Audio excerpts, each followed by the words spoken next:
Selamat siang Ibu dan selamat siang teman-teman. Perkenalkan kami dari kelas 2. Tujuan kami membuat video ini adalah untuk memberitahukan kepada kita semua salah satu tempat bersejarah di Kota Ende, yaitu Taman Renungan Bung Karno.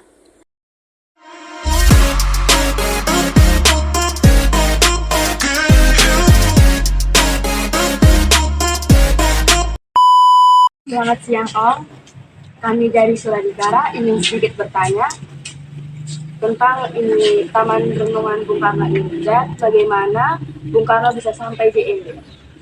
Oh ya, baik. Terima kasih. Ada ini pertanyaan yang bagus. Pertanyaan untuk membuka kembali sejarah. Jadi kalau Om bilang Bung Karno itu di Ende, karena waktu itu Bung Karno seorang tahanan politik di Jakarta. Jadi Bung Karno itu termasuk tokoh pejuang. Kemudian masuk dalam tokoh politik. Pada zaman Belanda ini beliau salah satu tokoh politik yang getol untuk melawan Belanda. Jadi ketika itu beliau terakhir karena pergerakan politiknya, beliau ditahan di penjara Sukamiskin Bandung. Dan ketika di Sukamiskin Bandung, Belanda mungkin merasa beliau ini tokoh besar, akhirnya beliau sebagai interniran, tahu tidak interniran? Tahanan politik. Akhirnya beliau dipindahkan ke Ende. Di Ende waktu itu.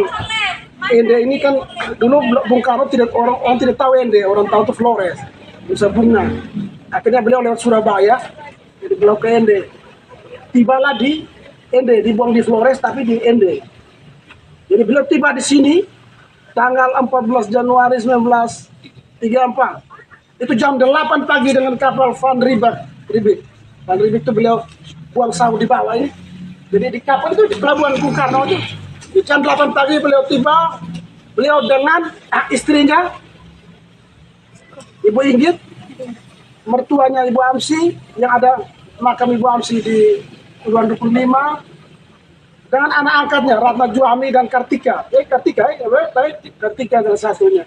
Jadi mereka tiba di sini dan mereka melapor diri di ini, pasang garam dulu di Pom Ende, dan ketika itu mereka juga dihantar dan diberi penginapan oleh Bapak Abdul Ambuwaru.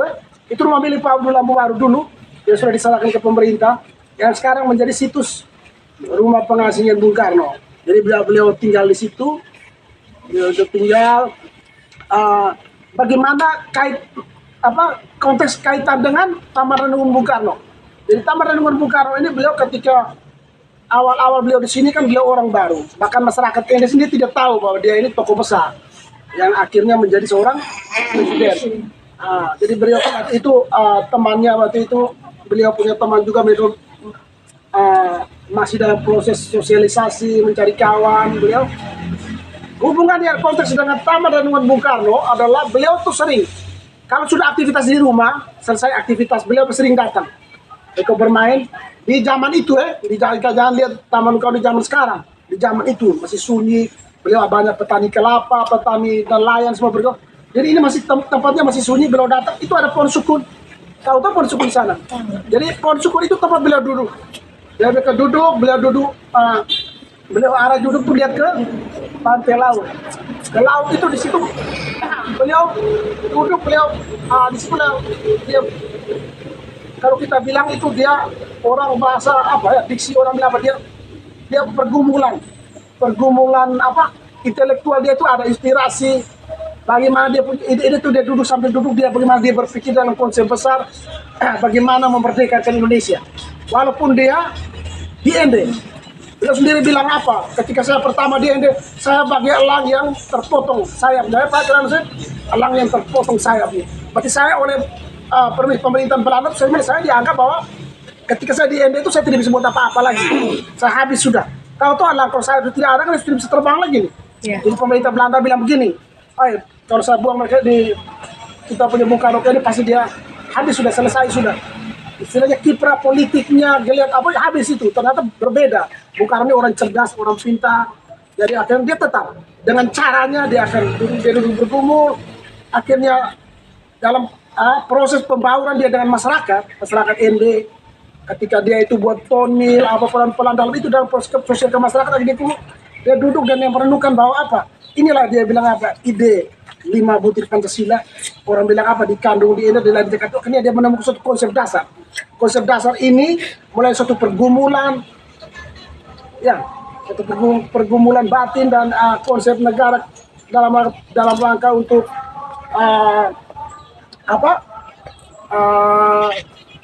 memerdekakan bangsa Indonesia. Akhirnya beliau menemukan konsep yang kita kenal ideologi Pancasila itu. Jadi Pancasila itu dilahirkan orang bilang dikandung di ND, dilahirkan di Jakarta ya. Nah, itu bahasa itu. Jadi konteksnya itu.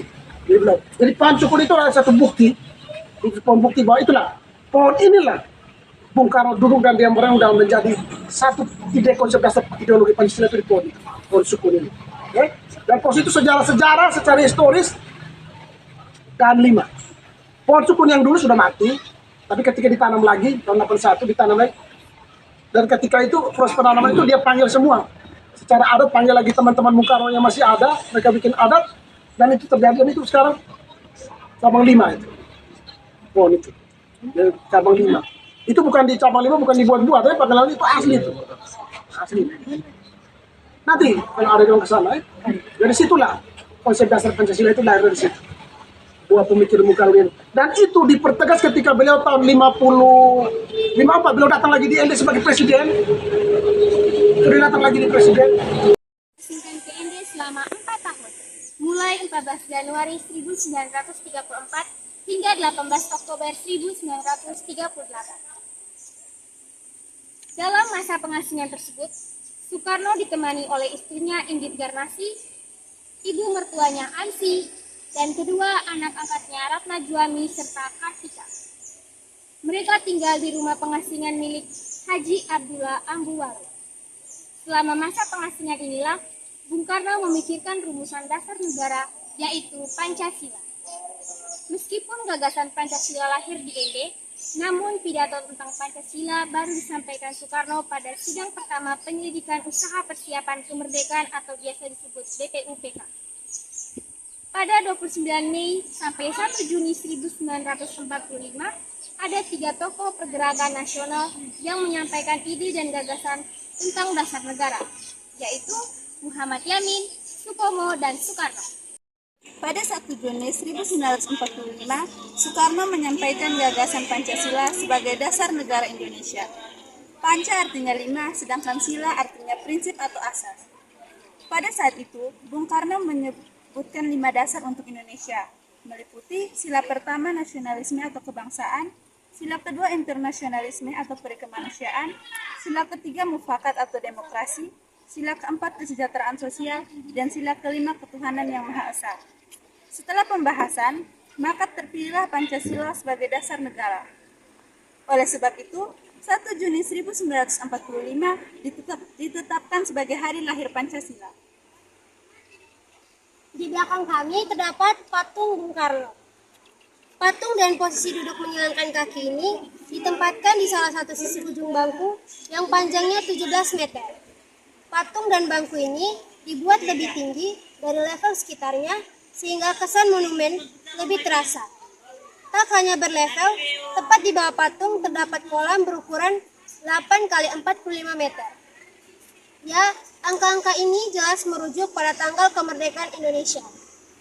Jika diperhatikan pula, keberadaan kolam sebenarnya tidak hanya untuk menambah estetika, tetapi juga untuk mencegah kemungkinan pengunjung mendekati patung. Pola sederhana berupa bentuk-bentuk geometris pada monumen menciptakan nuansa sakral di tempat bersejarah ini, dan benar-benar seperti menggambarkan situasi masa lalu. Pohon sukun yang rindang di samping patung juga memberi atmosfer tersendiri sehingga keteduhan kawasan lebih terasa. Di belakang saya ini sudah terdapat pohon sukun tempat renungan Bung Karno.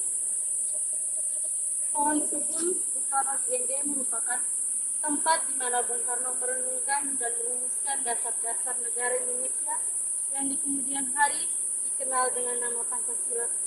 Selama masa pembuangannya di ND, tanggal 14 Januari 1934 sampai dengan 18 Oktober 1938. Dramatik, merancang Taman Bung Karno tidak hanya digunakan sebagai sarana monumental, melainkan juga sebagai sarana pertunjukan yang seperti kita lihat di belakang ini. yang juga dirancang dengan tumbuhnya pohon-pohon yang sangat rimbun seperti yang kita lihat. Kawasannya juga luas sehingga membuat para pengunjung merasa nyaman, dan seperti yang kita lihat juga orang-orang beraktivitas dengan nyaman karena Taman Renungan Bung Karno berada di bawah naungan yang sangat sejuk. Renungan Taman Bung Karno ini dapat dikatakan sangat representatif karena terdapat histori yang pernah terjadi. Ketika pengunjung datang, keberadaan patung langsung bisa dipahami sebagai suatu monumen bersejarah. Konsep minimalis melalui pola-pola ukiran dan desainnya berhasil menghadirkan kesan sakral tetapi tetap estetik. Hal ini juga didukung dengan proporsi yang tepat, seperti melalui ukuran monumen dan levelnya yang tepat, sehingga menciptakan kenyamanan visual. Sedangkan, jika dilihat secara lebih luas, keberadaan taman masih sangat harmonis dengan citra kolonial di lingkungan sekitarnya. Tempat wisata sejarah Taman Renungan Bung Karno tentu tidak asing lagi terdengar di telinga masyarakat Indonesia. Tempat wisata ini menjadi saksi sejarah kisah pengasingan Bung Karno dan perumusan Pancasila sebagai dasar negara Indonesia. Taman Renungan Bung Karno berada di Kelurahan Manotopaga, Kecamatan Inde Timur, Kabupaten Inde, Pulau Flores, Nusa Tenggara Timur. Presiden pertama Republik Indonesia, Dian Soekarno-Hatta, pernah diasingkan di Inde selama 4 tahun, mulai tahun 1934 hingga 1938. Pengasingan ini, Bapak Proklamator Indonesia melakukan berbagai aktivitas mulai dari melukis dan menulis naskah drama pementasan. Tempat lahirnya Pancasila berada di Ende, Pulau Flores, Nusa Tenggara Timur. Merenungkan gagasan Pancasila dan buah dari pemikiran Bung Karno yang sedang berada di bawah pohon sukun bercabang 5 yang ada di Ende. Disitulah kini dibuatkan Taman Perenungan Bung Karno. Di taman tersebut didirikan patung Bung Karno yang sedang duduk merenung di bawah pohon suku bercabang 5 sambil menatap ke arah laut.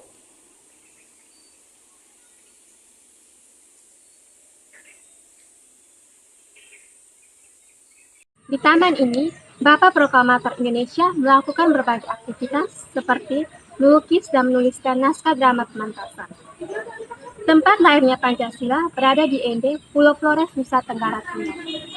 Bung Karno merenungkan gagasan Pancasila dan buah dari pemikiran Bung Karno yang sedang berada di bawah pohon sukun bercabang 5 yang ada di Ende.